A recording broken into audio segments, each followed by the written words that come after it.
परिचय। तिलछट्टे ग्रह पर सबसे प्राचीन और लचीले कीड़ों में से एक हैं। वे ब्लाटोडिया गण से संबंधित हैं और विभिन्न प्रकार के वातावरणों में अपनी अनुकूलन क्षमता के लिए जाने जाते हैं। कीट नियंत्रण और उनके जीव विज्ञान में अंतर्दृष्टि प्राप्त करने के लिए तिलचट्टे के जीवन चक्र को समझना आवश्यक है। वर्गीकरण और विविधता। जीवन चक्र में गहराई से जाने से पहले यह ध्यान देने योग्य है कि तिलचट्टे की हजारों प्रजातियां हैं, लेकिन केवल कुछ को ही कीट माना जाता है।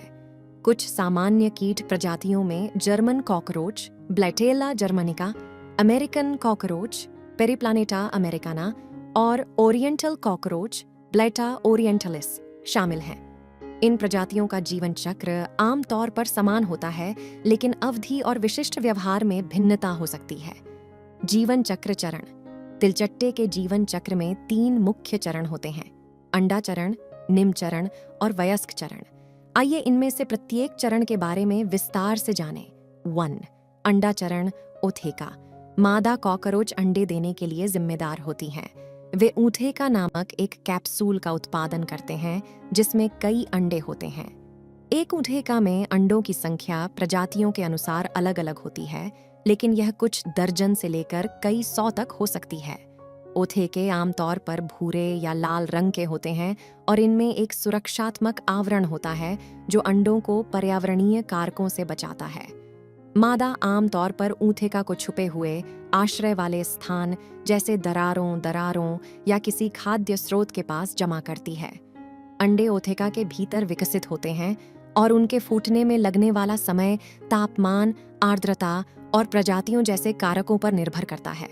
अंडे के जमाव के बाद कुछ हफ्तों से लेकर कुछ महीनों तक कहीं भी अंडे सेने का कार्य हो सकता है। 2. अप्सरा अवस्था। अंडे सेने के बाद अपरिपक्व तिलचट्टे ऊथेका से निकलते हैं। इन अपरिपक्व कॉकरोचों को निम्फ कहा जाता है। निम्फ शरीर के आकार में वयस्क तिलचट्टे के समान होते हैं, लेकिन छोटे होते हैं और उनमें पूर्ण विकसित पंख नहीं होते हैं।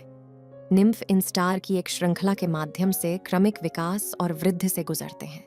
इंस्टार मोल्ड के बीच एक विकासात्मक चरण है। निम्फ पिघल जाते हैं, जिसका अर्थ है कि वे बढ़ने के लिए अपना बाह्य कंकाल त्याग देते हैं। प्रत्येक मोल उन्हें विकसित होने और बड़ा होने की अनुमति देता है। मोल की संख्या प्रजातियों के अनुसार अलग अलग होती है, लेकिन यह आमतौर पर 5 से 13 मोल के बीच होती है। जैसे जैसे निम्फ इंस्टार के माध्यम से आगे बढ़ते हैं, वे धीरे धीरे पंख पैड विकसित करते हैं, जो अंततः वयस्क अवस्था में पूरी तरह कार्यात्मक पंख बन जाएंगे। निम्फ चरण की अवधि प्रजातियों, तापमान और भोजन की उपलब्धता जैसे कारकों के आधार पर भिन्न हो सकती है। यह कई महीनों तक चल सकता है। 3. वयस्क अवस्था। वयस्क अवस्था तब पहुंचती है जब कॉकरोच अपना विकास पूरा कर लेता है और आवश्यक गलन से गुजर चुका होता है। वयस्क तिलचट्टे के पंख पूरी तरह से विकसित होते हैं यदि प्रजाति पंखों वाली है और प्रजनन करने में सक्षम है। वयस्क तिलचट्टे सक्रिय रूप से आश्रय, भोजन और जल स्रोतों की तलाश करते हैं। वे मुख्य रूप से रात्रिचर होते हैं, जिसका अर्थ है कि वे रात के दौरान सबसे अधिक सक्रिय होते हैं। एक वयस्क कॉकरोच का जीवन काल प्रजातियों और पर्यावरणीय परिस्थितियों के अनुसार काफी भिन्न होता है। सामान्य तौर पर यह कुछ महीनों से लेकर कुछ वर्षों तक हो सकता है। व्यवहार और अनुकूलन। तिलचट्टे अपनी अनुकूलनशीलता के लिए प्रसिद्ध हैं, जिसने कीड़ों के एक समूह के रूप में उनकी सफलता में योगदान दिया है।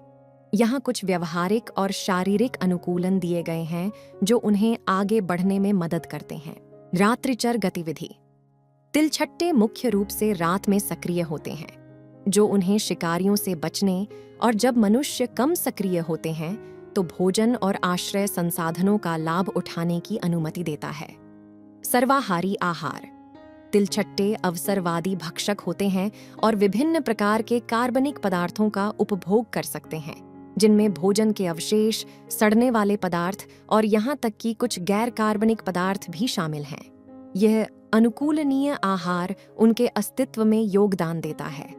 उच्च प्रजनन क्षमता। कॉकरोचों का प्रचुर प्रजनन कीट के रूप में उनकी सफलता का एक महत्वपूर्ण कारक है।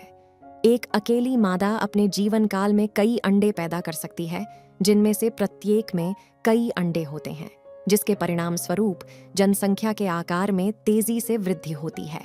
कठोर वातावरण का प्रतिरोध। तिलछट्टे अत्यधिक तापमान और उच्च विकिरण स्तर सहित कई पर्यावरणीय स्थितियों को सहन कर सकते हैं। वे विविध आवासों में जीवित रहने की अपनी क्षमता के लिए जाने जाते हैं। रासायनिक संचार।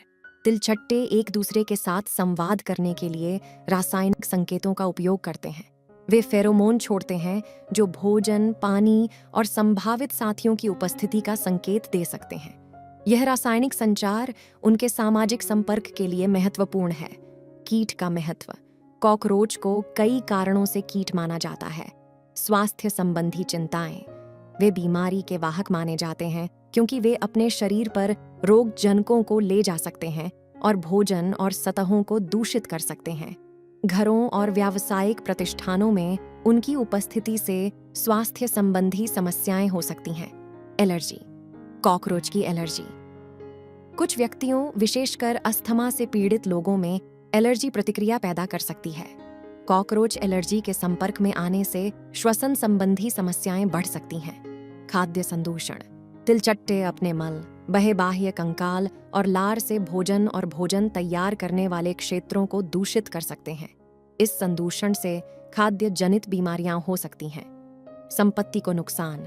कॉकरोच की कुछ प्रजातियां अपने खाने और घोंसला बनाने की आदतों से किताबों, वॉलपेपर और अन्य सामग्रियों को नुकसान पहुंचाने के लिए जानी जाती है। कीट नियंत्रण एवं रोकथाम। तिलचट्टे से जुड़े संभावित स्वास्थ्य और आर्थिक जोखिमों को देखते हुए प्रभावी कीट नियंत्रण और रोकथाम के उपाय आवश्यक हैं। कॉकरोच संक्रमण के प्रबंधन के लिए कुछ रणनीतियों में शामिल हैं। स्वच्छता। रहने की जगहों को साफ और भोजन के मलबे से मुक्त रखें, क्योंकि इससे कॉकरोचों के लिए संभावित भोजन स्रोत कम हो जाएंगे। प्रवेश बिंदुओं को सील करना। कॉकरोचों को इमारतों में प्रवेश करने से रोकने के लिए दीवारों और फर्शों में दरारें सील करें। नमी नियंत्रण। खड्डे पानी के स्रोतों को हटा दें और नमी की समस्या का समाधान करें, क्योंकि तिलचट्टे की कई प्रजातियां नम वातावरण की ओर आकर्षित होती हैं। कीटनाशकों का उपयोग। कॉकरोच की आबादी को नियंत्रित करने के लिए कीटनाशकों, चारा और जाल का उपयोग किया जा सकता है।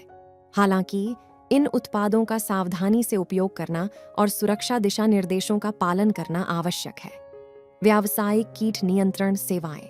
गंभीर संक्रमण में पेशेवर कीट नियंत्रण सेवाओं की सहायता लेना आवश्यक हो सकता है। निष्कर्ष। कॉकरोच अपने सरल लेकिन प्रभावी जीवन चक्र के साथ लाखों वर्षों से सफल जीवित बचे हुए हैं। उनकी अनुकूलन क्षमता और प्रजनन क्षमता उन्हें मनुष्यों के लिए एक दुर्जेय कीट बनाती है, लेकिन प्रभावी नियंत्रण और रोकथाम के प्रयासों के लिए उनके जीव विज्ञान और व्यवहार को समझना महत्वपूर्ण है। उचित स्वच्छता लागू करके, प्रवेश बिंदुओं को सील करके और लक्षित कीट नियंत्रण उपायों का उपयोग करके हम अपने स्वास्थ्य और रहने की जगहों पर तिलचट्टे के प्रभाव को कम कर सकते हैं।